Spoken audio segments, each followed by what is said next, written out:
Une mémoire pour une meilleure adaptation au changement climatique. L'adaptation des sociétés au changement climatique ne date pas d'aujourd'hui. Dans les archives de l'analyse des impacts du climat sur les sociétés, les historiens mettent en lumière des stratégies d'adaptation face aux impacts des événements climatiques extrêmes. Alors que cette adaptation est souvent limitée à des aspects économiques et technologiques, l'éclairage historique souligne aussi les aspects culturels, sociaux et environnementaux. Ces témoignages sont l'œuvre de ceux que l'on peut qualifier de passeurs de mémoire, le clergé, les notables ou encore les ingénieurs et fonctionnaires. Ces derniers possédaient la maîtrise de l'écriture et disposaient d'une aisance financière leur permettant l'acquisition d'instruments de mesure. En premier lieu, c'est l'intérêt financier et commercial qui les a motivés, car beaucoup étaient engagés dans des affaires commerciales maritimes, et la connaissance des phénomènes climatiques leur conférait un avantage stratégique important. Le second intérêt, apparu beaucoup plus tardivement, est la protection des individus contre les aléas dans les années 1850 avec la création de l'État de Providence. En Nouvelle-Aquitaine, par exemple, de nombreux désastres climatiques ont été collectés et inscrits dans les archives, notamment 37 catastrophes météorologiques entre 1700 et 1790 principalement en Dordogne. Il y a eu aussi 15 tempêtes affectant la forêt des Landes entre 1550 et 2009, avec récemment Martin en 1999 et Klaus en 2009. Et pour terminer, 30 submersions du littoral aquitain entre 1550 et 2010. Par exemple, la tempête Xynthia en 2010 et la forte érosion du littoral en 2013-2014 à Lacanau. Ces nombreuses catastrophes naturelles en Nouvelle-Aquitaine ont eu au cours du temps des impacts aussi bien sur la société et l'économie que sur l'environnement. Les impacts sociétaux sont de nature diverse. En exemple, la sécheresse de 1719 en Dordogne qui causa la mort de près de 200 000 personnes.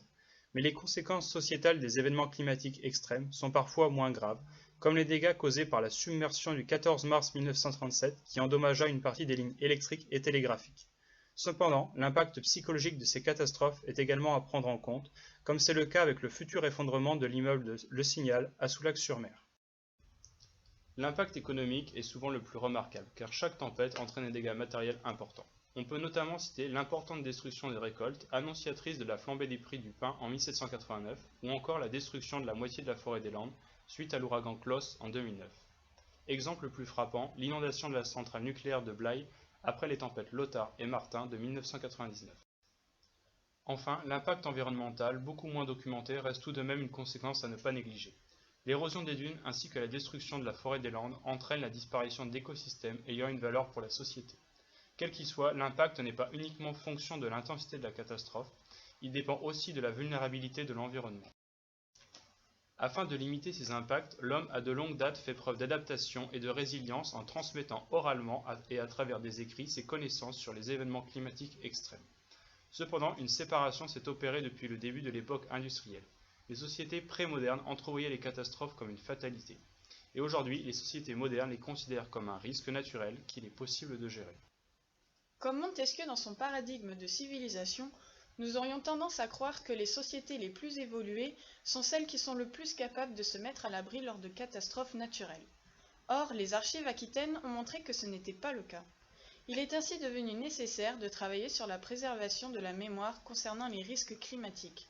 Pour cela, les retours d'expérience sont une clé essentielle dans la réduction de la vulnérabilité. Ainsi, ce devoir de mémoire comporte plusieurs objectifs qui contribuent notamment à la sensibilisation de la population. Les rappels visuels permanents correspondent à un repère reconnu sur le plan historique qui comporte des indications sur la progression maximale du phénomène. Il en existe déjà en France avec, par exemple, les repères de grande crue ou, plus récemment, les repères concernant la tempête Xynthia de 2010. Cependant, il faudrait que ces rappels visuels soient plus volumineux, bien visibles et avec une mention sur la nature des dommages occasionnés. La création d'un enseignement adapté aux risques présents en Aquitaine pourrait être développée dans les écoles. Par exemple, au Japon où la population est connue pour être la plus résiliente du monde, l'éducation se fait dès le plus jeune âge autour d'ateliers et d'exercices de préparation. La préparation agit sur la conscience collective en créant un lien social autour de la mémoire de survie. Un volontariat de défense civile permettrait par exemple de réaliser des entraînements avec la population. Au Japon, de nouveau, il existe des associations de riverains qui proposent des exercices afin de transmettre à la population les outils et techniques pour survivre en cas d'événement catastrophique.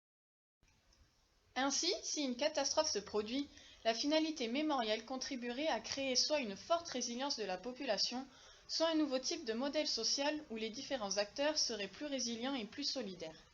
Le travail de mémoire permettrait de créer dans le futur une véritable culture des risques littoraux à l'échelle régionale.